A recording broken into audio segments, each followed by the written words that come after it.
ನಮಸ್ಕಾರ ಸ್ನೇಹಿತರೆ, KSYU ಕ್ಲಾಸಸ್ಗೆ ಸ್ವಾಗತ. ಇವತ್ತು ನಾನು ಫಸ್ಟ್ ಇಯರ್ BA ಅವರಿಗೆ ಮತ್ತೆ BCom ನವರಿಗೆ ಕನ್ನಡ ಭಾಷಿಕದಲ್ಲಿ ಬರುವಂತಹ ಒಂದು ಇಂಪಾರ್ಟೆಂಟ್ ಆದ ಕವಿತೆಯ ಬಗ್ಗೆ ಅದರ ವಿಶ್ಲೇಷಣೆಯನ್ನ ಅಥವಾ ಅದರ ಸಾರಾಂಶವನ್ನ ಕನ್ನಡದಲ್ಲಿ ನಿಮ್ಗೆ ಈಸಿಯಾಗಿ ಹೇಳ್ಕೊಡ್ತೇನೆ, ಅಥವಾ ಆ ಒಂದು ಸಾರಾಂಶವನ್ನ ಈ ಒಂದು ವಿಡಿಯೋದಲ್ಲಿ ಹಾಕ್ತೇನೆ ಅನ್ನುವಂತಹದ್ದು. ಸೊ ಅದು ಯಾವ್ದಪ್ಪ ಚಾಪ್ಟರ್ ಅಂತಂದ್ರೆ ರಾಣಿ ತಿಮ್ಮಿಯ ಸಿಂಹಾಸನ ಎನ್ನುವಂತ ಒಂದು ಸುಂದರವಾದ ಕವಿತೆಯ ಸಾರಾಂಶವನ್ನ ನಾನು ಇವತ್ತು ನಿಮ್ಗೆ ಹೇಳ್ತೇನೆ. ವಿಜಯ ದಬ್ಬೆ ಅವರು ಬರೆದಿರುವಂತಹ ರಾಣಿ ತಿಮ್ಮಿಯ ಸಿಂಹಾಸನ ಎನ್ನುವಂಥದ್ದು ತುಂಬಾ ಸುಂದರವಾದ ಕವಿತೆ ಇದಾಗಿರುತ್ತೆ. ಸೊ ಇದರದ್ದು ಸಾರಾಂಶವನ್ನ ನಾವು ನೋಡೋಣ. ಸಾರಾಂಶಕ್ಕೆ ಹೋಗುವ ಮೊದಲು ನಾವು ಈ ಕವಿತೆಯ ಬರೆದವರ ಬಗ್ಗೆ ಅಂದ್ರೆ ವಿಜಯ ದಬ್ಬೆ ಅವರ ಬಗ್ಗೆ ಕುರಿತಾಗಿ ಹೇಳೋದಂದ್ರೆ ಅವರು ಹಾಸನ ಜಿಲ್ಲೆಯ ದಬ್ಬೆಯಲ್ಲಿ ಜನಿಸ್ತಾರೆ.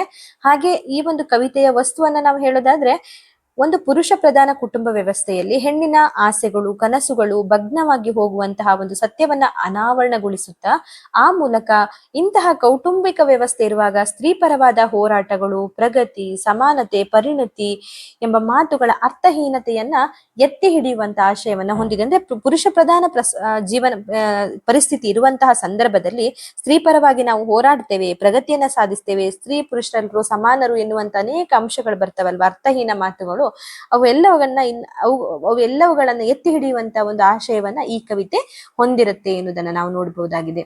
ಪುರುಷ ಪ್ರಧಾನ ವ್ಯವಸ್ಥೆಯಲ್ಲಿ ಗಂಡಿನ ಅಹಂಕಾರಜನ್ಯ ಕಾನೂನು ಕಟ್ಟಳೆಗಳು ಹೆಣ್ಣಿನ ಮಾನಸಿಕ ಪ್ರಪಂಚವನ್ನ ಹೇಗೆ ಚಿತ್ರಗೊಳಿಸ್ತವೆ, ಶತಶತಮಾನಗಳಿಂದ ತುಳಿಯಲ್ಪಟ್ಟ ಹೆಣ್ಣಿನ ಮಾನಸಿಕ ಸ್ಥಿತಿ ಎಂತಹುದು ಎಂಬುದೇ ಈ ಕಥೆಯ ಸುತ್ತ ಬಂದಿರುವಂತ ಒಂದು ವಸ್ತುವಾಗಿರುತ್ತೆ, ಅಥವಾ ಈ ಕಥೆಯ ಸುತ್ತ ಕವಿತೆಯ ಬೆಳಕನ್ನ ಚೆಲ್ಲಲು ಪ್ರಯತ್ನಿಸ್ತದೆ ಎನ್ನುವಂಥದ್ದು ನಾವು ನೋಡಬಹುದು. ಹೆಣ್ಣಿನ ಬಗ್ಗೆನೇ ವಿಜಯ ದಬ್ಬೆ ಎನ್ನುವಂತಹ ಮಹಿಳೆ ಬರೆದಿರುವಂತಹ ಒಂದು ಸುಂದರವಾದ ಕವಿತೆ ಇದಾಗಿರುತ್ತೆ. ಇನ್ನು ಈ ರಾಣಿ ತಿಮ್ಮಿಯ ಸಿಂಹಾಸನ ಎನ್ನುವಂತ ಈ ಕವಿತೆ ನೀರು ಲೋಹದ ಚಿಂತೆ ಎನ್ನುವಂತಹ ಕವನ ಸಂಕಲನದ ಮೊದಲನೆಯ ಕಥೆಯಾಗಿರುತ್ತೆ. ಇದೊಂದು ಅಂದ್ರೆ ನೀರು ಲೋಹದ ಚಿಂತೆ ಎನ್ನುವಂತಹ ಕವಿತಾ ಸಂಕಲನದಿಂದ ಬಂದ ಮೊದಲ ಕವಿತೆ ಆಗಿರುತ್ತೆ. ಹಾಗೇನೆ ಇದೊಂದು ಕವನ ಸಂಕಲನದ ಮಾದರಿಯಲ್ಲಿ ರಚಿತವಾಗಿರುವ ಕವಿತೆಯಾಗಿದೆ. ಕವಯಿತ್ರಿ ಡಾಕ್ಟರ್ ವಿಜಯ ದಬ್ಬೆಯವರು 1970ರ ದಶಕದಲ್ಲಿ ಕರ್ನಾಟಕದ ಸಾಹಿತ್ಯ ರಂಗದ ಮೇಲೆ ಬೀಸಿದ ಹಲವು ಚಳುವಳಿಗಳಿಗೆ, ಪ್ರಗತಿ ಪಥಗಳ ಅಲೆಗಳಿಗೆ ಸಕ್ರಿಯವಾಗಿ ಪಾಲ್ಗೊಂಡವರು ಎಂಬುದನ್ನು ನಾವು ಈಗಾಗಲೇ ಗಮನಿಸಿದ್ದೇವೆ. ಅಂದ್ರೆ ಇವರು ಹಲವು ಚಳುವಳಿಗಳು, ಸಾಹಿತ್ಯ ರಂಗದ ಮೇಲೆ ಬರುವಂತಹ ಚಳುವಳಿಗಳು, ಅದೆಲ್ಲ ಈ ಒಂದು ಮಹಿಳೆ ಪಾಲ್ಗೊಂಡಿದ್ದಾರೆ, ಒಂದು ಅದ್ಭುತವಾದ ಲೇಖಕಿ ಎನ್ನುವುದನ್ನು ನಾವು ಈಗಾಗಲೇ ಈ ಒಂದು ಕವನದ ಮೂಲಕ ಅರ್ಥ ಮಾಡ್ಕೊಳ್ಬಹುದಾಗಿದೆ. ಸೊ ಈ ಒಂದು ಕವನದ ಸಾರಾಂಶವನ್ನ ನಾನೀಗ ಹೇಳೋದಾದ್ರೆ, ಮೊದಲಿಗೆ ನಾನು ಈ ಒಂದು ಕವನವನ್ನ ಕಂಪ್ಲೀಟ್ ಆಗಿ ಓದ್ಕೋತೇನೆ. ಯಾಕೆಂದ್ರೆ ಯಾರಿಗೆ ಪುಸ್ತಕ ಇಲ್ಲ ಅವರಿಗೆಲ್ಲ ಹೆಲ್ಪ್ ಆಗ್ಲಿ ಅನ್ನುವಂತಹ ಕಾರಣಕ್ಕಾಗಿ. ಹಾಗೇನೆ ಕೆಲವೊಮ್ಮೆ ಈ ಒಂದು ಪದ್ಯವನ್ನ ನೀವು ಓದಿದಾಗ ನಿಮ್ಗೆ ಇದು ಸಂದರ್ಭ ಸಹಿತ ವಿವರಿಸಿ ಎನ್ನುವಂತ 5 ಮಾರ್ಕ್ ಬರ್ತದೆ ಅನೇಕ ಬಾರಿ. ಹಾಗಾಗಿ ನಿಮ್ಗೆ ಅದು ಯಾವ ಪಠ್ಯದಲ್ಲಿದೆ ಅನ್ನೋದನ್ನ ನೀವು ಮೊದಲು ಅರ್ಥ ಮಾಡ್ಕೊಳ್ಬೇಕು. ಹಾಗಾಗಿ ಯಾವುದೇ ಸಾರಾಂಶವನ್ನ ನೀವು ಡೈರೆಕ್ಟ್ ಸಾರಾಂಶವನ್ನ ನೋಡುವ ಮೊದಲು ಕಂಪ್ಲೀಟ್ ಆಗಿ ಯಾವ ಒಂದು ಪದ್ಯ ಅಥವಾ ಕವಿತೆ ಏನಿದೆ ಅದನ್ನ ಕಂಪ್ಲೀಟ್ ಆಗಿ ಒಮ್ಮೆ ಓದ್ಕೋಬೇಕು. ಆಗ್ಲೂ ನಿಮ್ಗೆ ಗೊತ್ತಾಗುತ್ತೆ ಇದು ಯಾವ ಪಠ್ಯಭಾಗದಿಂದ ಬಂದಿದೆ ಎನ್ನುವಂಥದ್ದು. ಹಾಗಾಗಿ ನಾನು ಬೇಗ ಇದೊಂದು ಮೊದಲಿಗೆ ಪಠ್ಯವನ್ನ ಓದ್ತಾ ಹೋಗುತ್ತೇನೆ, ಆಮೇಲೆ ಎಕ್ಸ್ಪ್ಲೇನ್ ಮಾಡ್ತಾ ಹೋಗ್ತೇನೆ. ನಮ್ಮೂರ ಬಂಡೆಯ ಮೇಲೆ ಪ್ರಗತಿ ಪಂಥದ ಹಾಡು, ಇಲ್ಲಿಯ ನಾಯಿ ನರಿಗಳು ಸಮಾನತೆಯನ್ನ ಬೊಗಳುತ್ತವೆ. ಎಲ್ಲ ಕ್ರಾಂತಿಯನ್ನು ಹೊದ್ದು ಮಲಗಿದ ಈ ಊರಿನಲ್ಲಿ ನಾಟಕಕ್ಕೆ ಬೇರೆ ವೇದಿಕೆಯೇ? ಇಂತಹ ಊರಲ್ಲಿ ಬಾಳ ಪ್ರಣತಿ ನಾಟಕದ ತಯಾರಿ, ಹುಡುಗರು ಮುದುಕರು ಸೇರಿ ಈ ನಾಟಕದಾಗಿನ ಪ್ರಣತಿಗೆ ಮನೆ ಹೊಕ್ಕು ತಲಾಶ್ ಮಾಡಿದ್ರು, ರಾತ್ರಿ ಬೆಳಗೂ ಹುಡುಕಿದ್ರು. ನಾಟಕದಾಗಿನ ರಾಣಿ ನೀನೇ ಬಾ ಅಂದ್ರು, ತಿಮ್ಮಿನ ಒಪ್ಸಿದ್ರು. ತಿಮ್ಮಿಗೆ ಇಂತಹ ಖಯಾಲಿ ಬಾಳ, ಯಾರ ಗಾಳ ಹಾಕಿದ್ರಂತೂ ತೀರೇ ಹೋಯ್ತು. ನಾಟಕದಾಗೆ ನೀನೇ ಜೀವ ಅಂತ 10 ಮಂದಿ ಹೇಳಿದ್ರೆ ರಾಜಪಾರು ಕಾಲಿಗೆ ಬಿದ್ದು ಯಾರೂ ಮೋಜಿಲ್ಲ. ಈ ರಾಣಿಗೆ ಸಿಂಹಾಸನ ಕಿರೀಟ ಎಲ್ಲಾಯ್ತು. ತಾಲೀಮು ಮಾಡ್ತಾ ತಾನೇ ರಾಣಿ ಅನ್ನಿಸ್ತು. ಪ್ರೀತಿ ಉಕ್ಕಿದ ಹಂಗೆ ನಾಟಕದ ರಾಜ ಹಾಡ್ತಾ ಇದ್ರೆ ಗಾಳಿಲಿ ತೇಲಂಗಾಯ್ತು. ಹಿಟ್ಟು ತಿರುವಿ ಮಕ್ಕಳನ್ನ ಮಲಗಿಸಿ ಹರಿದಿದ್ ಸೀರೆ ಗಂಟು ಬಿಕ್ಕಟ್ಟು ತಾಲೀಮಿಗೆ ಬಂದದೇ ಕನ್ಸಾಗೋಯ್ತು. ನಾಟಕ ಮಾಡೋ ದಿನಾನೂ ಬಂತು. ನಾಟಕದಾರ ರಾಜನ್ನ ಕಣ್ಣಾಗಿ ನುಂಗಿ ನಾಟಕದಾಗೆ ಮಾಡಿದ್ರೆ ಇಕ ನೋಡು ಅಂದ ತಿಮ್ಮಿಗೆ ಅವಳ ಗಂಡ. ಕಿರೀಟ ಬಿದ್ದೋಗಿ ಬಣ್ಣ ಕರ್ಗೋಗಿ ಕನಸು ಒಡೆದು ಹೋಗಿ ತಿಮ್ಮಿಗೆ ಅಳು ಬಂತು. ಇಲ್ಲ ಮಾಡ್ತೀನಿ ಅಂದ್ಲು, ನಾನು ರಾಣಿ ಆಗ್ತೀನಿ ಅಂದ್ಲು. ಬೋರಾಗಿ ಬಿತ್ಕೊಂಡು ಬಾಳ ಪ್ರಣತಿ ತಿಮ್ಮಿ ಅಳ್ತಾ ನಿದ್ದೆ ಹೋದ್ಲು. ಕನ್ಸಾಗೆ ನಾಟಕದ ಮೋಜಿನ್ ಹೇಳಿ ಜನರೆಲ್ಲ ರಾಣಿನೇ ನೋಡ್ತಿದ್ದಾರೆ, ಕೈ ಮುಗಿದು ನಿಂತಿದ್ದಾರೆ. ರಾಣಿ ತಿಮ್ಮಿಯ ಸಿಂಹಾಸನ ಫಳಾಫಳ ಅಂತಿತ್ತು. ಇದಿಷ್ಟು ಕೂಡ ಈ ಒಂದು ಪದ್ಯವಾಗಿರ್ತದೆ. ಪದ್ಯದಲ್ಲೇ ನಮ್ಗೆ ಅರ್ಥ ಆಗಿರುತ್ತೆ, ಒಂದು ಹೆಣ್ಣು ಅವಳ ಆಸೆ ಕನಸುಗಳನ್ನೆಲ್ಲ ತುಂಬಾ ಹೊತ್ಕೊಂಡಿರುವಾಗ ಅವಳ ಕನಸು ಹೇಗೆ ಭಗ್ನ ಆಗುತ್ತೆ, ಅವಳು ಎಷ್ಟು ನೋವು ತಿಂತಾಳೆ ಎನ್ನುವುದನ್ನ ಈ ಒಂದು ಕವನದಲ್ಲಿ ಬರೆದಿರ್ತಾರೆ.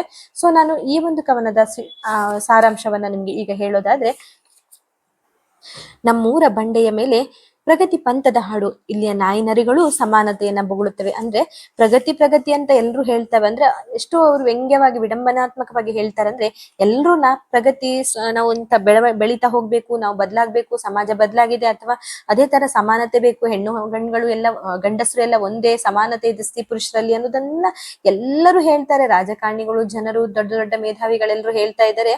ಯಾರು ಹೇಳುದಷ್ಟೇ ಬಡ್ಡರಿ, ಅದು ಬಾಯಲ್ಲಷ್ಟೇ ಬಂದಿದೆ ಬಿಟ್ರೆ ಅದು ಯಾರು ಕೂಡ ಕಾರ್ಯಗತ ಮಾಡ್ತಾ ಇಲ್ಲ. ಹೆಣ್ಣು ಶೋಷಣೆಗೆ ಒಳಗಾಗ್ತಾ ಇದ್ದಾಳೆ, ಹೆಣ್ಣನ್ನ ಯಾವಾಗ್ಲೂ ಮನೆ ಒಳಗಡೆ 4 ಗೋಡೆಗಳ ಒಳಗಡೆನೆ ಇರ್ಬೇಕೆನ್ನುವುದನ್ನ ಸಮಾಜ ಹೇಳ್ತಾನೆ ಹೋಗುತ್ತೆ ಬಿಟ್ರೆ, ಹಾಗಾಗಿ ಅವ್ರು ವಿಡಂಬನಾತ್ಮಕವಾಗಿ ಇಲ್ಲಿ ಹೇಳ್ತಾರೆ ನಾಯಿ ನರಿಗಳು ಕೂಡ ಸಮಾನತೆಯನ್ನ ಹೇಳ್ತಾವೆ ಬಿಟ್ರೆ ಇಲ್ಲಿ ಯಾರು ಕೂಡ ಅದನ್ನ ಏನು ಏನು ಅದನ್ನ ಪ್ರಚಲಿತಕ್ಕೆ ತರುವುದಿಲ್ಲ, ಅಥವಾ ಅದನ್ನ ಯಾರು ಕೂಡ ಮಾಡ್ಲಿಕ್ಕೆ ಹೋಗುದಿಲ್ಲ, ಬರೀ ಬಾಯಲ್ಲಷ್ಟೇ ಹೇಳ್ತಾರೆ ಎನ್ನುವುದನ್ನ ವಿಡಂಬನಾತ್ಮಕವಾಗಿ ಇಲ್ಲಿ ಲೇಖಕಿ ಹೇಳ್ತಾರೆ. ಅಂದ್ರೆ ಈ ಒಂದು ಕವಿತೆಯ ಆರಂಭದಲ್ಲಿ ಪ್ರಗತಿ ಮತ್ತೆ ಸಮಾನತೆಗಳನ್ನ ಗೇಲಿ ಮಾಡ್ತಾರೆ. ಯಾಕೆಂದ್ರೆ ಅಲ್ಲಿ ಯಾವುದು ಎಲ್ಲವೂ ಕೂಡ ಬರೀ ಬಾಯಲ್ಲಿ ಹೇಳ್ತಾರೆ ಹೊರತು ಯಾರು ಕೂಡ ಆ ಕೃತಿಯಲ್ಲಿ ಅದನ್ನ ಮಾಡುವುದಿಲ್ಲ ಎನ್ನುವುದನ್ನ ನಾವಿಲ್ಲಿ ನೋಡ್ಬಹುದು. ಹಾಗಾಗಿ ಇಂಥ ಕ್ರಾಂತಿಯನ್ನ ಹೊದ್ದು ಮಲಗಿದ್ದ ಈ ಊರಿನಲ್ಲಿ ನಾಟಕ ಬೇರೆ ಕೇಡು. ಅಂದ್ರೆ ಈ ಒಂದು ಇಂತಹ ಒಂದು ಪ್ರಗತಿಯನ್ನೇ ಹೊಂದಿರುವಂತ ಈ ಒಂದು ಊರು, ಪ್ರಗತಿ ಇರ್ಬೇಕು ಅನ್ನುವಂತ ಊರಲ್ಲಿ ಬೇರೆ, ಇಂತಹ ಒಂದು ಊರಲ್ಲಿ ನಾಟಕ ಬೇರೆ ಬೇಕಾ ಇವರಿಗೆ ಎನ್ನುವಂಥದ್ದು ಕೂಡ ಒಂದು ವ್ಯಂಗ್ಯ ಆಗಿರುತ್ತೆ. ಈ ಎಲ್ಲ ಕ್ರಾಂತಿಗಳನ್ನು ಹೊದ್ದು ಮಲಗಿರುವ ಆ ಊರು, ಅಲ್ಲಿ ಒಂದು ನಾಟಕ ನಡಿಬೇಕಂತೆ. ಆ ನಾಟಕದ ಹೆಸರು ಬಾಳ ಪ್ರಣತಿ ಎನ್ನುವಂಥದ್ದು. ಪ್ರಣತಿ ಅಂದ್ರೆ ಪರಿಣತಿ ಅಂತ, ಒಂದು ಬಾಳಿನಲ್ಲಿ ಪರಿಣಿತಿ ಪಡೆದವರು ಅಂತ ಆಗುತ್ತೆ. ಈ ನಾಟಕದಲ್ಲಿ ಪಾತ್ರ ಮಾಡ್ಲಿಕ್ಕೆ ಎಂದು ಪ್ರಣತಿ ಎನ್ನುವಂತಹ ಒಂದು ಕ್ಯಾರೆಕ್ಟರ್ ಬೇಕಾಗಿರುತ್ತೆ. ಪ್ರಣತಿ ಎನ್ನುವಂತಹ ಆ ಒಂದು ಕ್ಯಾರೆಕ್ಟರ್ಗೆ ಹುಡುಕ್ತಾ ಇರ್ತಾರೆ, ಯಾರನ್ನ ತರುವುದು ಅಂತ ತಲಾಶ್ ಮಾಡ್ತಾರೆ, ಮನೆಗೆಲ್ಲ ಹೋಗಿ ತಲಾಶ್ ಮಾಡ್ತಾರೆ ಅನ್ನೋದನ್ನ ನಾವಿಲ್ಲಿ ನೋಡ್ಬೋದಾಗಿದೆ. ಹಾಗೇನೆ ಈ ನೆಲೆಯಲ್ಲಿ ಒಂದು ಹೆಣ್ಣಿನ ಬದುಕು ಹೇಗೆ ಹೆಣ್ಣಿನ ಬದುಕಿನ ನಗ್ನ ಸತ್ಯವನ್ನ ಈ ಒಂದು ಕತೆ ಮುಂದೆ ಹೋಗ್ತಾ ಹಾಗೆ ಅನಾವರಣ ಮಾಡುತ್ತೆ. ಈ ನಾಟಕದಾಗಿನ ಪ್ರಣತಿಗೆ ಮನೆ ಹೊಕ್ಕು ತಲಾಶ್ ಮಾಡಿದ್ರು, ರಾತ್ರಿ ಬೆಳಗು ಹುಡುಕಿದ್ರೆ ನಾಟಕದಾಗಿನ ರಾಣಿ ನೀನೇ ಬಾ ಅಂದು ತಿಂಬಿನ ಒಪ್ಪಿಸಿದ್ರು. ಅಂದ್ರೆ ಹಾಗೆ ಈಗಾಗ್ಲೇ ಹೇಳಿದ ಹಾಗೆ ನಾಟಕಕ್ಕೆ ಒಂದು ಕ್ಯಾರೆಕ್ಟರ್ ಬೇಕಲ್ವಾ, ಹಾಗೆ ಕ್ಯಾರೆಕ್ಟರ್ ಹುಡುಕ್ತಾ ಹೋಗ್ತಾರೆ. ಪ್ರಣತಿ ಎನ್ನುವಂತ ಆ ಕ್ಯಾರೆಕ್ಟರ್ನ ಹುಡುಕ್ತಾ ಹೋದ ಹಾಗೆ ಅಲ್ಲೊಬ್ಳು ಸಿಗ್ತಾರೆ ಅವರಿಗೆ, ತಿಮ್ಮಿ ಎನ್ನುವಂಥವಳು. ಅವ್ರನ್ನ ಹೇಳ್ತಾರೆ, ತುಂಬಾ ಹುಡುಕ್ತಾರೆ, ರಾತ್ರಿ ಬೆಳಗು ಹುಡುಕ್ತಾರೆ, ಎಲ್ಲಾ ಮನೆಗೆ ಹೋಗಿ ನೋಡ್ತಾರೆ. ಆಮೇಲೆ ಆ ತಿಮ್ಮಿನ ನೋಡ್ಕೊಂಡು ಹೇಳ್ತಾರೆ, ಓ ನಮ್ ನಾಟಕದಾಗಿನ ರಾಣಿ ನೀನೆ ಬಾ ತಿಮ್ಮಿ ಅಂತ ಹೇಳಿ ಅವಳಿಗೆ ತರತರನಾಗಿ ಹೇಳಿ ಅವಳನ್ನ ಒಪ್ಪಿಸ್ತಾರೆ. ಮನೆ ಹುಡುಕಿ ನಾಟಕದಲ್ಲಿ ರಾಣಿ ಪಾತ್ರ ವಹಿಸಲು ತಿಮ್ಮಿ ಎಂಬ ಮಗಳನ್ನ ಆಯ್ಕೆ ಮಾಡಿ ಒಪ್ಪಿಸ್ತಾರೆ. ಹೀಗೆ ನಾಟಕದಲ್ಲಿ 100 ಜನ ನೋಡುವಂತಹ ಒಂದು ಸ್ಥಾನದಲ್ಲಿ ನಿಲ್ಲುತ್ತೇನೆಂದ್ರೆ ಪ್ರತಿಯೊಬ್ಬ ಮನುಷ್ಯರು ಸಹಜವಾಗಿ ಅವರಿಗೆ ಆಸೆಗಳು, ಕಲ್ಪನೆಗಳು ಗರಿಗೆದರುತ್ತವೆ. ಅಂದ್ರೆ ಈಗ ಅವಳನ್ನ ತಿಮ್ಮಿನ ಬಾ ಅಂತ ಹೇಳ್ತಾರೆ, ನೀನೇ ರಾಣಿ ಅಂತ ಹೇಳಿ ಕರೀತಾರಲ್ವ ಈ ನಾಟಕದಲ್ಲಿ, ಅವಳಿಗೆ ಖುಷಿ ಆಗುತ್ತೆ, ಅವಳ ಆಸೆಗಳೆಲ್ಲ ಗರಿಗೆದರುತ್ತೆ. ಇಡೀ ಊರಿನ ಜನರು ಎಲ್ಲರೂ ಎದ್ದು ನೋಡುವಂತಹ ಈ ಒಂದು ನಾಟಕದಲ್ಲಿ ನಾನೇ ತುಂಬಾ ಇಂಪಾರ್ಟೆಂಟ್ ಕ್ಯಾರೆಕ್ಟರ್ನ ಪ್ಲೇ ಮಾಡ್ತೀನಿ ಅನ್ನುವಂತ ಒಂದು ಖುಷಿಯಲ್ಲಿ ಅವಳು ತುಂಬಾ ಆಸೆಗಳೆಲ್ಲ ಗದಿಗೆದರುತ್ತೆ, ಮತ್ತೆ ತುಂಬಾ ಖುಷಿ ಪಡ್ತಾಳೆ ಆ ವಿಷಯದಿಂದಾಗಿ. ನಾಟಕದಲ್ಲಿ ರಾಣಿ ಪಾತ್ರ ಒಪ್ಪಿಕೊಂಡ ತಿಮ್ಮಿಗೂ ಅವಳಲ್ಲಿದ್ದ ಖಯಾಲಿ ಆಸೆಗಳನ್ನ, ಅವಳಿಗೆ ಇರುವಂತಹ ಒಂದು ಹವ್ಯಾಸ ಏನಿದೆ ಅಥವಾ ಅವಳ ಆಸೆಗಳೆಲ್ಲ ಗರಿಗೆದಿರುತ್ತದೆ. ತಿಮ್ಮಿಗೆ ಇಂತಹ ಖಯಾಲಿ ಬಹಳ. ಯಾರಾರಿ ಗಾಳಿ ಹಾಕಿದ್ರಂತೂ ತೀರೇ ಹೋಯ್ತು. ನಾಟಕದಾಗೆ ನೀನೇ ಜೀವ ಅಂತ 10 ಮಂದಿ ಹೇಳಿದ್ರೆ ರಾಜಪಾರು ಕಾಲಿಗೆ ಬಿದ್ದು ಯಾರಿಗೆ ಮೋಜಿಲ್ಲ. ಅಂದ್ರೆ ಅವಳಿಗೆ ತುಂಬಾ ಖುಷಿ. ಅಂದ್ರೆ ನಾಟಕ ಮಾಡೋದು ಮೊದ್ಲು ಅವಳಿಗೆ ಖಯಾಲಿ ತುಂಬಾನೇ ಇತ್ತು, ಅಂದ್ರೆ ಅಭ್ಯಾಸ ತುಂಬಾನೇ ಇತ್ತು, ಹವ್ಯಾಸವೂ ಇತ್ತು. ಯಾರಾದ್ರೂ ನೀನ್ ಚೆನ್ನಾಗಿ ಮಾಡ್ತೀಯ ಅಂದ್ರಂತೂ ಮುಗ್ದೇ ಹೋಯ್ತು, ಅವಳು ಗಾಳಿಲೇ ತೇಲ್ತಾ ಇದ್ಲು ಅಂತ. ಅಂದ್ರೆ ನೀನ್ ತುಂಬಾ ಸುಂದರವಾಗಿ ಮಾಡ್ತೀಯ, ಈ ನಾಟಕಕ್ಕೆ ನೀನೇ ಜೀವ, ಇದ್ರಲ್ಲಿ ನೀನೇ ಎಲ್ಲ ಅಂತ ಹೇಳಿದ್ರಂತೂ ಅವಳನ್ನ ಕೇಳೋದೇ ಬೇಡ. ಆತರ ಅವಳು ಅಷ್ಟು ಒಂದು ಖುಷಿ ಪಡ್ತಾ ಇದ್ಲು ಅನ್ನೋದನ್ನ ನಾವಿಲ್ಲಿ ನೋಡ್ಬೋದಾಗಿದೆ. ಹೀಗೆ ನಾಟಕದಲ್ಲಿ ಪಾತ್ರ ವಹಿಸುತ್ತಿದ್ದ ತಿಮ್ಮಿಯ ಆಸೆಗಳು ಈಡೇರುವಂತ ಕಾಲ ಬಂದಂತಾಗಿ ಅದಕ್ಕೆ ತಕ್ಕನಾಗಿ ತಾನು ನಿರ್ವಹಿಸುವ ಪಾತ್ರವೇ ನಾಟಕದ ಜೀವ ಎನ್ನುವ ಹೊಗಳಿಕೆಗಳು ಬಂದು ತಿಮ್ಮಿ ಗಾಳಿಲಿ ತೇಲ್ತಾ ಇದ್ಲು. ಅಂದ್ರೆ ಅವಳಿಗಂತೂ ಇಂತೂ ಇರುವಂತಹ ಆಸೆಗಳೆಲ್ಲ ಈಡೇರುವಂತ ಕಾಲ ಬಂತು ಅಂತ ಖುಷಿ ಆಗುತ್ತೆ. ಆ ಒಂದು ನಾಟಕದಲ್ಲಿ ನಾನೇ ಮುಖ್ಯ ಪಾತ್ರಧಾರಿ ಎನ್ನುವಂತ ಖುಷಿ ಬೇರೆ. ಹಾಗಾಗಿ ನೀನ್ ತುಂಬಾ ಸುಂದರವಾಗಿ ಮಾಡ್ತೀಯ ಅನ್ನೋದನ್ನು ಕೇಳಿ ಕೂಡ ಅವಳು ತುಂಬಾ ಖುಷಿಯಲ್ಲಿ ತೇಲಾಡ್ತಿದ್ದಾಳೆ. ಹೆಣ್ಣಿನ ಇಂಥ ಆಸೆಗಳಿಗಾಗ್ಲಿ ಕನಸುಗಳಿಗಾಗ್ಲಿ ನಮ್ಮ ಪುರುಷ ಪ್ರಧಾನ ಕೌಟುಂಬಿಕ ವ್ಯವಸ್ಥೆಯಲ್ಲಿ, ಪುರುಷ ಪ್ರಧಾನ ಸಾಮಾಜಿಕ ವ್ಯವಸ್ಥೆಯಲ್ಲಿ ತೃಣ ಮಾತ್ರವೂ ಅವಕಾಶ ಇಲ್ಲ ಎನ್ನುವುದನ್ನ ನಾವು ನೋಡ್ಬೇಕು. ಆದ್ರೆ ಏನ್ ಮಾಡೋದು, ಹೆಣ್ಣು ಇಷ್ಟು ಕನಸು ಕಾಣ್ಲಿಕ್ಕೆ ಸಾಧ್ಯ ಇಲ್ಲ ಎನ್ನುವಂಥದ್ದನ್ನ ಈ ಪುರುಷ ಪ್ರಧಾನ ವ್ಯವಸ್ಥೆಯಲ್ಲಿ ನೋಡ್ಬೋದಾಗಿರುತ್ತೆ ಅಂತ ಇಲ್ಲಿ ಕವಿ ಹೇಳ್ತಾರೆ. ಹಾಗೇನೆ ಅವಳು ಆಸೆ ಪಟ್ಕೊಂಡು ನಾನ್ ನಾಟಕ ಮಾಡ್ಬೇಕು, ಊರಿನ ಜನರೆಲ್ಲರೂ ನೋಡ್ಬೇಕು, ನನ್ನನ್ನ ಇನ್ನೂ ಹಾಡಿ ಹೋಗ್ಬೇಕು ಎನ್ನುವಂತಹ ಕನಸುಗಳು ಇರುತ್ತೆ, ಅವಳ ಹವ್ಯಾಸ ಇರುತ್ತೇನೋ ನಾಟಕ ಮಾಡುದು. ಅದು ಕೂಡ ಇನ್ನೇನ್ ಸನ್ನಿಹಿತವಾಗಿದೆ ಅಂತ ಅವಳು ತುಂಬಾ ಖುಷಿ ಪಡುವಂತಹ ಸಂದರ್ಭದಲ್ಲಿ ಇರ್ತಾಳೆ. ಅಂತ ಸಂದರ್ಭದಲ್ಲಿ ಏನಾಗುತ್ತೆ ಅಂತ ಹೇಳುದನ್ನ ನಾವೀಗ ನೋಡೋಣ. ಹಿಟ್ಟು ತಿರುವಿ ಮಕ್ಕಳನ್ನ ಮಲಗಿಸಿ ಹರಿದಿದ್ ಸೀರೆ ಗಂಟು ಬಿಕ್ಕಟ್ಟು ತಾಲೀಮಿಗೆ ಬಂದದೇ ಕನಸಾಗೋಯ್ತು. ನಾಟಕ ಮಾಡು ದಿನಾನು ಬಂತು ನಾಟಕದ ರಾಜನ ಕಣ್ಣಂಗ್ ನುಂಗಿ ನಾಟಕದಾಗೆ ಮಾಡಿದ್ರೆ ಇಕ ನೋಡು ಅಂದ ತಿಮ್ಮಿಗೆ ಅವಳ ಗಂಡ. ಅಂದ್ರೆ ಎಷ್ಟು ಸುಂದರವಾಗಿದೆ. ಅಷ್ಟು ಮನೆ ಮನೆ ತಲಾಶ್ ಮಾಡಿ ಒಂದು ಪಾತ್ರಧಾರಿನ ಹುಡುಕ್ತಾರೆ, ಪಾತ್ರಧಾರಿ ರೆಡಿ ಆದ್ಲು, ತಾಲೀಮು ಕೂಡ ಮಾಡಿ ಅಂದ್ರೆ ನಾಟಕ ಪ್ರಾಕ್ಟೀಸ್ಗೆ ಹೋಗ್ತಾ ಇರ್ತಾಳೆ ಡೈಲಿ, ಎಲ್ಲವೂ ಆಗಿದೆ. ಇನ್ನೇನು ನಾಟಕವನ್ನ ಮುಗಿಸಿ ತಾಲೀಮನ್ನ ಮುಗಿಸಿ ನಾಟಕ ಪ್ರದರ್ಶನಕ್ಕೆ ಹೋಗ್ಬೇಕು ಅನ್ನುವಂತಹ ಸಂದರ್ಭದಲ್ಲಿ ಹಿಟ್ಟು ತಿರುವಿ ಮನೆಗೆ ಊಟಕ್ಕೆ ಮಕ್ಕಳಿಗೆಲ್ಲ ಏನ್ ಬೇಕು ಅದನ್ನೆಲ್ಲ ಮಾಡಿ ಅಡಿಗೆ ಮಾಡಿ ಹಿಟ್ಟು ತಿರುವಿ ಮಕ್ಕಳನ್ನು ಮಲಗಿಸ್ತಾಳೆ.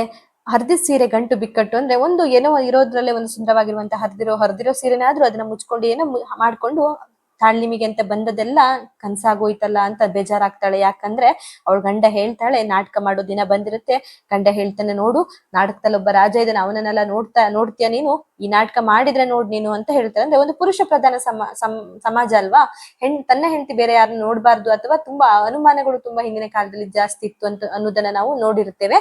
ಹಾಗಾಗಿ ಅವಳು ಬೆಳಿಗ್ಗೆ ದಿನಾ ಎದ್ದು ಹೋಗ್ತಾ ಇದ್ಲು, ಕೆಲಸವನ್ನೆಲ್ಲ ಮುಗಿಸಿ ಹಿಟ್ಟು ಮಾಡಿ ಮಕ್ಕಳನ್ನ ಮಲಗಿಸಿ ಹರಿದು ಹೋಗಿರೋ ಸೀರೆಗಳನ್ನೇ ಮುಚ್ಕೊಂಡು ಹೋಗ್ತಾ ಇದ್ಲು. ಆದ್ರೆ ಅಂತಹ ಸಂದರ್ಭದಲ್ಲಿ ಅಷ್ಟು ತಾಲೀಮು ಮಾಡಿರ್ತಾಳಲ್ವಾ, ಅಷ್ಟು ಕನಸನ್ನೆಲ್ಲ ಇಟ್ಕೊಂಡು ತಾಲೀಮು ಮಾಡಿರ್ತಾಳೆ, ಅದನ್ನೆಲ್ಲವೂ ಕೂಡ ಕನಸಾಗುವಂತ ಸಂದರ್ಭ ಈಗ ಬಂದಿರುತ್ತೆ. ಯಾಕಂದ್ರೆ ಅವಳ ಗಂಡ ಅಲ್ಲಿ ಬೇರೆ ಬೇರೆ ಗಂಡಸರೆಲ್ಲ ಇರ್ತಾರೆ, ನೀನ್ ಹೋಗ್ಬೇಡ, ನೀನ್ ಮಾಡ್ಬಾರ್ದು, ಹಾಗೆ ಹೀಗೆ ಎಲ್ಲ ಹೇಳ್ಬಿಟ್ಟು ಅವಳನ್ನ ಹೋಗದ ಹಾಗೆ ಮಾಡ್ತಾನೆ, ಆ ನಾಟಕವನ್ನ ಅವಳು ಮಾಡದ ಹಾಗೆ ಮಾಡ್ತಾನೆ ಎನ್ನುವುದನ್ನು ನಾವಿಲ್ಲಿ ನೋಡ್ಬೋದಾಗಿದೆ. ನಮ್ಮ ಸಾಮಾಜಿಕ ವ್ಯವಸ್ಥೆಯಲ್ಲಿ ಗಂಡನಾದವನಿಗೆ ತನ್ನ ಹೆಂಡತಿಯ ಕನಸು ಆಸೆಗಳನ್ನೆಲ್ಲ ಅವಳ ಅಂತರಂಗವನ್ನು ಗಮನಿಸುವಂತಹ ಅಂತಃಕರಣವೇ ಇರುವುದಿಲ್ಲ. ಅಂದ್ರೆ ಅಂತ ಒಂದು ಕಾಮನ್ ಸೆನ್ಸ್ ಅಂತ ಹೇಳ್ಬೋದು. ಅಥವಾ ಈಗಿನ ಹಿಂದಿನ ಕಾಲದ ಅಂತಹ ಗಂಡಸರಿಗೆಲ್ಲ ಹೆಂಡತಿಗೆ ಏನ್ ಆಸೆ ಇದೆ, ಅವಳ ಕನಸುಗಳೇನು, ಅದಕ್ಕೆಲ್ಲ ನಾನು ಪೋಷಿಸಬೇಕು ಅನ್ನುವಂತ ಒಂದು ಸಣ್ಣ ಒಂದು ಭಾವನೆ ಕೂಡ ಇರುವುದಿಲ್ಲ ಎನ್ನುವುದನ್ನ ನಾವು ನೋಡ್ಬೋದಾಗಿದೆ. ಬದಲಿಗೆ ತನ್ನದೇ ಅಹಂಕಾರದಿಂದ ಜನಿಸಿದ ಹುಸಿ ಮೌಲ್ಯಗಳನ್ನ, ಕಾನೂನುಗಳನ್ನ ಹೆಂಡತಿಯ ಮೇಲೆ ಹೇರಿ ದೌರ್ಜನ್ಯ ನಡೆಸುವಂತಹ ವ್ಯವಸ್ಥೆ ಇರುತ್ತೆ. ಅಂದ್ರೆ ತನ್ಗೆ ಅಹಂಕಾರ, ನಾನೇ ಗಂಡಸು ಅನ್ನುವಂಥದ್ದು, ಅಥವಾ ತಾನೇನ್ ಬೇಕಾದ್ರೂ ಮಾಡಿದ್ರೆ ನಡೀತದೆ, ಹೆಣ್ಣಿನ ಮೇಲೆ ದೌರ್ಜನ್ಯ ಕೂಡ ಮಾಡಬಹುದು ಎನ್ನುವಂತ ವ್ಯವಸ್ಥೆ ಅಂತ ಸಂದರ್ಭದಲ್ಲಿ ಇರುತ್ತಂತೆ. ಅದನ್ನ ತನ್ನಗೆ ಒಪ್ಪಿಕೊಳ್ಳುವ ವ್ಯವಸ್ಥೆ ಕೂಡ ಇರ್ತದೆ. ಅಂದ್ರೆ ಅವನು ಹಾಗೆ ಮಾಡ್ತಾನೆ, ಅದು ತಪ್ಪು ಅಂತ ಅವನಿಗೆ ಯಾರು ಹೇಳುವವರು ಇರುವುದಿಲ್ಲ, ಆ ಗಂಡಸಿಗೆ ಅದೇ ಸರಿ ಎನ್ನುವಂತಹ ವ್ಯವಸ್ಥೆ ಕೂಡ ಅಂತ ಸಂದರ್ಭದಲ್ಲಿ ಇರ್ತದೆ ಎನ್ನುವುದನ್ನ ಕವಿ ಇಲ್ಲಿ ಹೇಳ್ತಾರೆ. ಕವಿತೆಯಲ್ಲಿ ತಿಮ್ಮಿಯ ಗಂಡ ಇಂತಹ ಅಹಂಜನ್ಯವಾದ ಪುರುಷ ಪ್ರಧಾನ ವ್ಯವಸ್ಥೆಯ ಪ್ರತಿನಿಧಿಯಾಗಿರ್ತಾನೆ. ಅವಳು ಬೇರೆ ಪರಪುರುಷನೊಂದಿಗೆ ನಟಿಸುವುದನ್ನ ಸಹಿಸುವುದು ಸಾಧ್ಯವಿಲ್ಲದ ಕಾರಣ ತಿಮ್ಮಿಯ ಸರಳ ಆಸೆ ಕನಸುಗಳು ಭಗ್ನವಾಗಿ ಹೋಗುತ್ತೆ. ಅಂದ್ರೆ ಅವಳು ಬೇರೆ ಗಂಡಸರ ಜೊತೆ ನಾಟಕ ಮಾಡ್ಬೇಕಲ್ವಾ, ಅದು ಅವನು ಸಹಿಸುವುದಿಲ್ಲ. ಅವಳ ಗಂಡ ತಪ್ಪು, ಅದು ನೀನ್ ಮಾಡಬಾರ್ದು ಅನ್ನುವಂತ ಅನುಮಾನಾಸ್ಪದ ಹಾಗೆಲ್ಲ ಒಂದು ದೃಷ್ಟಿಯಿಂದ ಅವಳನ್ನ ನೋಡ್ತಾನೆ ಅವನು. ಹಾಗಾಗಿ ಅವನು ಅವಳಿಗೆ ಅಷ್ಟು ದಿನ ತಾಲೀಮು ಮಾಡಿ ಹರಿದ ಸೀರೆನ ಉಟ್ಟು ಎಲ್ಲ ಮೈ ಮುಚ್ಚಿಕೊಂಡು ಹೋಗಿರ್ತಾಳಲ್ವಾ, ಅಷ್ಟು ಕಷ್ಟಪಟ್ಟು ಒಂದು ನಾಟಕ ಮಾಡಿ ಬಂದಿರ್ತಾಳೆ, ಕಲ್ತು ಬಂದಿರ್ತಾಳೆ, ಅದನ್ನ ಪ್ರದರ್ಶನಕ್ಕೆ ಹೋಗುವ ಸಂದರ್ಭದಲ್ಲಿ ಗಂಡ ಹೋಗ್ಬಾರ್ದು ಅಂತ ಹೇಳಿ ಅವಳ ಇಡೀ ಕನಸನ್ನೇ ಭಗ್ನ ಮಾಡಿ ಬಿಡ್ತಾನೆ ಎನ್ನುವುದನ್ನ ನಾವಿಲ್ಲಿ ನೋಡ್ಬೋದಾಗಿದೆ. ಈಗ ಕೊನೆಯ ಪ್ಯಾರಾಗ್ರಾಫಿಗೆ ಬರ್ತೇವೆ. ಕಿರೀಟ ಬಿದ್ದು ಹೋಗಿ, ಬಣ್ಣ ಕರ್ಗ್ ಹೋಗಿ, ಕನಸು ಒಡೆದು ಹೋಗಿ, ತಿಮ್ಮಿಗೆ ಅಳುನೆ ಬಂತು. ಇಲ್ಲ ನಾನ್ ಮಾಡ್ತೀನಿ ಅಂದ್ಲು, ಇಲ್ಲ ನಾನ್ ರಾಣಿ ಆಗ್ತೀನಿ ಅಂದ್ಲು, ಬೋರ್ಲಾಗಿ ಬಿತ್ಕೊಂಡು ಬಾಳ ಪ್ರಣತಿ ತಿಮ್ಮಿ. ಅಂದ್ರೆ ಕಿರೀಟ ಬಿದ್ದು ಹೋಗಿ ನಾನ್ ರಾಣಿ ಆದೆ, ಇನ್ನೇನು ಕೊನೆಯ ಕ್ಷಣಗಳಲ್ಲಿ ಇನ್ನೇನು ತಾಲೀಮು ಮಾಡಿದ ಆ ನಾಟಕವನ್ನ ಇನ್ನೇನ್ ಪ್ರದರ್ಶನ ಮಾಡ್ಬೇಕು ಅನ್ನುವಂತ ಸಂದರ್ಭದಲ್ಲಿ ಗಂಡ ಬೇಡ ಅಂತ ಹೇಳಿದಾಗ ಕಿರೀಟ ಬಿದ್ದು ಹೋಗುತ್ತೆ ಅನ್ನುವಂಥದ್ದನ್ನ ಇಲ್ಲಿ ಹೇಳ್ತಾರೆ ಕವಿ. ಅಂದ್ರೆ ಕಿರೀಟ, ರಾಣಿ ಎನ್ನುವಂಥದ್ದು ಭ್ರಮೆಯಲ್ಲಿ ಇಷ್ಟೊತ್ತಿದ್ಲು, ಆ ಕಿರೀಟನೇ ಬಿದ್ದು ಹೋಗಿದೆ, ಅವಳು ಹಚ್ಕೊಂಡಂತ ಬಣ್ಣಗಳೆಲ್ಲ ಕರ್ಗು ಹೋಗಿದೆ, ಅವಳ ಕನಸುಗಳು ಒಡೆದು ಹೋಗಿದೆ. ತಿಮ್ಮಿ ಅಳ್ತಾಳೆ, ಇಲ್ಲ ನಾನ್ ಮಾಡ್ತೀನಿ, ನಾನ್ ರಾಣಿ ಆಗ್ತೀನಿ ಅಂತ ಬೋರ್ಲಾಗಿ ಬಿಟ್ಟು ಅಳ್ತಾ ಇರ್ತಾಳೆ. ಅಂದ್ರೆ ನಾನ್ ಮಾಡ್ತೀನಿ, ನಾನ್ ರಾಣಿ ಆಗ್ಬೇಕು, ನಾನ್ ಮಾಡ್ಬೇಕು ಅನ್ನೋದನ್ನ ಒಂದು ಹುಚ್ಚಿಯಾಗಿ ಹೇಳ್ತಾಳೆ ನೋವಿನಲ್ಲಿ. ಹಾಗೆ ಬೋರ್ಲಾಗಿ ಬಿಟ್ಕೊಂಡು ಬಾಳ ಪ್ರಣತಿ ತಿಮ್ಮಿ. ಅಂದ್ರೆ ಬಾಳ ಪ್ರಣತಿ ಅನ್ನುವಂತ ಒಂದು ನಾಟಕದ ಮೇನ್ ಪಾತ್ರಧಾರಿ ಏನಿದ್ದಾಳೆ ಈ ತಿಮ್ಮಿ ಬೇಜಾರಾಗಿ ಹತ್ಕೊಂಡು ಬೋರ್ಲಾಗಿ ಬಿತ್ಕೊಂಡು ಅಳ್ತಾ ಅಳ್ತಾ ನಿದ್ದೆನೂ ಹೋಗ್ಬಿಟ್ಲು, ಹತ್ತು ನಿದ್ದೆ ಮಾಡ್ಬಿಟ್ಲು ಅನ್ನೋದನ್ನ ಇಲ್ಲಿ ಕವಿ ಹೇಳ್ತಾರೆ. ಕೊನೆಗೆ ಕನಸಲ್ಲಿ ಅವಳು ಕಾಣ್ತಾಳೆ. ಆ ಕನಸು ಏನಾಗಿರುತ್ತಪ್ಪ ಅಂತಂದ್ರೆ ನಾಟಕದ ಮೋಜೇನ್ ಹೇಳಿ, ಎಷ್ಟು ನಾಟಕ ಸುಂದರವಾಗಿತ್ತು. ಆ ಕನಸಲ್ಲಿ ಜನರೆಲ್ಲ ರಾಣಿನ ನೋಡ್ತಾ ಇದ್ದಾರೆ, ತಿಮ್ಮಿನೇ ನೋಡ್ತಾ ಇದ್ದಾರೆ, ಎಲ್ರು ಕೈ ಮುಗಿದು ನಿಂತಿದ್ದಾರೆ. ಅವಳ ನಾಟಕವನ್ನ ನೋಡಿ ಎಲ್ರು ಕೈ ಮುಗಿದು ನಿಂತಿದ್ದಾರೆ ಅನ್ನೋದನ್ನ ಇಲ್ಲಿ ಕವಿ ಹೇಳ್ತಾರೆ. ರಾಣಿಯ ತಿಮ್ಮಿ ಸಿಂಹಾಸನ ಕೂಡ ಪಳ ಪಳ ಹೊಳಿತಿತ್ತಂತೆ. ಇದು ಕೂಡ ವಿಡಂಬನಾತ್ಮಕವಾಗಿ ಹೇಳಿರ್ತಾರೆ. ಯಾಕೆಂದ್ರೆ ಅವಳಲ್ಲಿ ನಾಟಕ ಮಾಡುವುದಿಲ್ಲ, ಅವಳು ಗಂಡ ಬೇಡ ಅಂತ ಹೇಳಿದ ಕಾರಣಕ್ಕಾಗಿ ತುಂಬಾ ನೊಂದುಕೊಂಡು ಹತ್ತು ಮಲಗಿರ್ತಾಳೆ ಬೋರ್ಲಾಗಿ. ಪಾಪ ಕನಸವನ್ನ ಅವಳು ಕಾಣ್ತಾಳೆ. ಆ ಕನಸಲ್ಲಿ ಅವಳು ಏನ್ ಅನ್ಕೊಂಡ್ಲು ಅದನ್ನ ಈಡೇರಿಸ್ಕೊಳ್ತಾಳೆ ಅನ್ನೋದನ್ನ ಇಲ್ಲಿ ತುಂಬಾ ನೋವಿನಲ್ಲಿ ಕವಿತ್ರಿ ಹೇಳ್ತಾರೆ ಅನ್ನೋದನ್ನ ನಾವು ನೋಡ್ಬೋದು. ಅಂದ್ರೆ ಅಲ್ಲಿ ನಾಟಕದ ಮೋಜೇನ್ ಹೇಳಿ ಅವಳು ಆ ಕನ್ಸಲ್ಲೇ ಅಂತಾಳೆ ಎಷ್ಟು ಚೆನ್ನಾಗಿದೆ ನಾಟಕ ಅಂತ ಎಲ್ಲರೂ ಅವಳನ್ನ ಹೊಗಳುತ್ತಿದ್ದಾರೆ, ಅಷ್ಟು ಸುಂದರವಾಗಿ ನಾಟಕ ಬಂದಿದೆ, ಎಲ್ಲರೂ ಆ ರಾಣಿನ ನೋಡ್ತಾರೆ, ತಿಮ್ಮಿನ ಎಲ್ಲರೂ ಕೈ ಮುಗಿದು ನಿಂತಿದ್ದಾರೆ ಅವಳ ಪ್ರದರ್ಶನವನ್ನ ನೋಡಿ. ಮತ್ತೆ ರಾಣಿ ತಿಮ್ಮಿ ಏನ್ ಕೂತ್ಕೊಂಡು ಆ ಸಿಂಹಾಸನ ಕೂಡ ಪಳಪಳ ಹೊಳಿತಾ ಇತ್ತು ಅವಳ ಕನಸಲ್ಲಿ ಎಂದು ಅವಳ ನೋವನ್ನ ಇಲ್ಲಿ ವಿಡಂಬನಾತ್ಮಕವಾಗಿ ಕೂಡ ಇಲ್ಲಿ ಹೇಳಿದ್ದಾರೆ ಎನ್ನುವುದನ್ನ ನಾವು ನೋಡಬಹುದಾಗಿದೆ. ಸೊ ಇದಿಷ್ಟು ಕೂಡ ರಾಣಿ ತಿಮ್ಮಿಯ ಸಿಂಹಾಸನ ಕವಿತೆಯ ಸಾರಾಂಶ ಆಗಿರುತ್ತೆ. ಓವರ್ ಆಲ್ ಈ ಒಂದು ಕವಿತೆಯಲ್ಲಿ ನಾವು ಏನ್ ಅರ್ಥ ಮಾಡ್ಕೊಳ್ಬಹುದಂದ್ರೆ, ಒಂದು ಪುರುಷ ಪ್ರಧಾನ ಪರಿಸ್ಥಿತಿಯಲ್ಲಿ ಮಹಿಳೆಯ ಸ್ಥಿತಿಗತಿ ಹೇಗಿರುತ್ತೆ, ಅವಳು ಕನಸು ಕಾಣಬಾರ್ದು, ಅವಳಿಗೆ ಏನ್ ಬೇಕು ಬೇಡಗಳನ್ನ ಅವಳು ಮಾಡಬಾರ್ದು ಅನ್ನೋದು ರಿಸ್ಟ್ರಿಕ್ಷನ್ ಅಲ್ಲ ಅವಳಿಗೆ ಏನಿರುತ್ತೆ ಅದನ್ನೆಲ್ಲ ನಾವು ಈ ಒಂದು ಕವಿತೆಯಲ್ಲಿ ನೋಡಬಹುದಾಗಿದೆ. ಅಂದ್ರೆ ರಾಣಿ ತಿಮ್ಮಿ ಎನ್ನುವಂತ ಸಾಮಾನ್ಯ ಹುಡುಗಿಗೆ ಒಂದು ಊರಿನ ಜನರೆಲ್ಲರೂ ಸೇರ್ಕೊಂಡು, ಆ ಊರಿನ ಜನರು ಬೇರೆ, ಸಮಾನತೆ ಪುರುಷ ಪ್ರಧಾನ ಸಮಾಜ ಅಲ್ಲ, ಸ್ತ್ರೀ ಪುರುಷರು ಎಲ್ಲರೂ ಒಂದೇ ಅಂತಾರೆ, ಸಮಾನತೆ ಇರ್ಬೇಕು, ಭೇದ ಭಾವ ಇರಬಾರ್ದು ಅನ್ನೋದನ್ನೆಲ್ಲ ಹೇಳುವಂತಹ ಒಂದು ಸಮಾಜ ಅದಾಗಿರುತ್ತೆ. ಬರೀ ಬಾಯಲ್ಲೇ ಹೇಳ್ತಾರೆ ಎನ್ನುವುದನ್ನ ನಾವು ಮೊದಲಿಗೆ ನೋಡ್ಬೋದಾಗಿದೆ. ಯಾಕಂದ್ರೆ ಇಲ್ಲಿ ನಾಯಿ ನರಿಗಳು ಸಮಾನತೆಯನ್ನ ಬೊಗಳುತ್ತವೆ ಅಂತ ಕವಿತ್ರಿ ಹೇಳುದಾಗ್ಲೇ ನಮ್ಗೆ ಅರ್ಥ ಆಗ್ಬೇಕು ಅದೆಲ್ಲವೂ ಬರೀ ಬಾಯಿ ಮಾತಷ್ಟೇ ಅಂತ. ಹಾಗಾಗಿ ಆ ಒಂದು ಊರಿನ ಹಿರಿಯರು ಮತ್ತೆ ಮುದುಕರೆಲ್ಲರೂ ಸೇರಿ ಒಂದು ನಾಟಕ ಮಾಡ್ಬೇಕು, ಬಾಳಿನಲ್ಲಿ ಪರಿಣಿತಿ ಹೊಂದಿದಂತಹ ಒಂದು ನಾಟಕವನ್ನ ಮಾಡ್ಬೇಕು ಅನ್ನುವಂತ ಒಂದು ಕಾನ್ಸೆಪ್ಟ್ ನಲ್ಲಿ ಆ ಒಂದು ಪ್ರಣತಿ ಎನ್ನುವಂತ ಕ್ಯಾರೆಕ್ಟರ್ ನ ಹುಡುಕ್ತಾ ಹೋಗ್ತಾರೆ. ಯಾರು ಈ ಪ್ರಣತಿ ಕ್ಯಾರೆಕ್ಟರ್ ನ ಮಾಡ್ಬೋದು ಅಂತ ಹೇಳಿದಾಗ ಅವರೆಲ್ಲರಿಗೆ ಹುಡುಕುವಾಗ ಅವರಿಗೆ ಸಿಗುವುದು ತಿಮ್ಮಿ ಎನ್ನುವಂತಹ ಒಂದು ಹುಡುಗಿ ಆಗಿರ್ತಾಳೆ ಅಥವಾ ಒಂದು ಮಹಿಳೆ ಆಗಿರ್ತಾಳೆ. ಆ ತಿಮ್ಮಿ ಎನ್ನುವಂತವಳನ್ನ ಆ ಒಂದು ನಾಟಕಕ್ಕೆ ಕರೆತರ್ತಾರೆ. ಅವಳನ್ನ ಹೇಗೆಲ್ಲ ಮಾಡಿ ಒಪ್ಪಿಸಿ ಕರೆತರ್ತಾರೆ. ಅವಳಿಗೂ ತುಂಬಾ ನಾಟಕ ಮಾಡ್ಬೇಕು ಅನ್ನುವಂತ ಖಯಾಲಿ ಇರುತ್ತೆ, ಅಂದ್ರೆ ಹವ್ಯಾಸ ಇರುತ್ತೆ. ತುಂಬಾ ಖುಷಿ ಪಡ್ತಾಳೆ, ನಾನ್ ನಾಟಕ ಮಾಡ್ತೀನಿ ಅನ್ನುವಂತಹ ಕನಸನ್ನ ಕಾಣ್ತಾಳೆ. ಹಾಗೇನೆ ಪ್ರತಿದಿನ ತಯಾರಿ ಮಾಡ್ಲಿಕ್ಕೆ ಕೂಡ ಹೋಗ್ತಾಳೆ. ತುಂಬಾ ಕಷ್ಟಪಟ್ಟು ಅವಳನ್ನ ಒಪ್ಪಿಸಿ ಅವಳಿಗೆ ಇರುವಂತಹ ಒಂದು ಆ ಹವ್ಯಾಸಕ್ಕೂ ಅವ್ರು ಹೇಳಿರೋದಕ್ಕೂ ಸರಿಯಾಯ್ತು ಅನ್ನುವ ಹಾಗೆ ಅವಳು ತುಂಬಾ ಕನಸು ಕಾಣ್ತಾಳೆ. ನಾಟಕದಲ್ಲಿ ನಾನೇ ರಾಣಿ, ನಾನೇ ಇಂಪಾರ್ಟೆಂಟ್ ಆಗಿರ್ತೀನಿ ಅನ್ನೋದನ್ನೆಲ್ಲ ಅರ್ಥ ಮಾಡ್ಕೊಂಡು ಅವಳು ತುಂಬಾ ಗಾಳಿಲಿ ತೇಲ್ತಾ ಇರ್ತಾಳೆ. ಇಷ್ಟೆಲ್ಲ ಮಾಡಿ ಬೆಳಿಗ್ಗೆ ಎದ್ದು ಕಷ್ಟಪಟ್ಟು ಮನೆ ಕೆಲಸ ಮುಗಿಸಿ ಮಕ್ಕಳನ್ನ ಮಲಗಿಸಿ ಹರಿದಿರೋ ಸೀರೆನ ಗಂಟಾಕೊಂಡು ಮುಚ್ಕೊಂಡೆಲ್ಲ ಹೋಗಿ ಆ ತಾಲೀಮು ಮಾಡಿ ಬಂದದೆಲ್ಲ ಕಣ್ಣಿಗೆ ಕನಸಾಗಿರುತ್ತೆ ಅನ್ನೋದನ್ನ ನಾವಿಲ್ಲಿ ಅರ್ಥ ಮಾಡ್ಕೊಳ್ಬಹುದು. ಯಾಕೆಂದ್ರೆ ಪುರುಷ ಪ್ರಧಾನವಾದ ಈ ಒಂದು ಸಮಾಜದಲ್ಲಿ ಅವಳು ಗಂಡ ತನ್ನ ಹೆಂಡತಿ ಇನ್ಯಾರೋ ಪರಪುರುಷನೊಂದಿಗೆ ನಾಟಕ ಮಾಡುದು ಸರಿಯಲ್ಲ, ನನ್ಗದ್ ಸರಿ ಕಾಣುದಿಲ್ಲ ಎನ್ನುವಂಥದ್ದನ್ನ ಹೇಳಿ ಕೊನೆಯ ಕ್ಷಣದಲ್ಲಿ ಅವಳ ಆಸೆಗಳನ್ನೆಲ್ಲ ಭಗ್ನ ಮಾಡ್ತಾನೆ ಎನ್ನುವುದನ್ನ ನಾವಿಲ್ಲಿ ನೋಡಬಹುದು.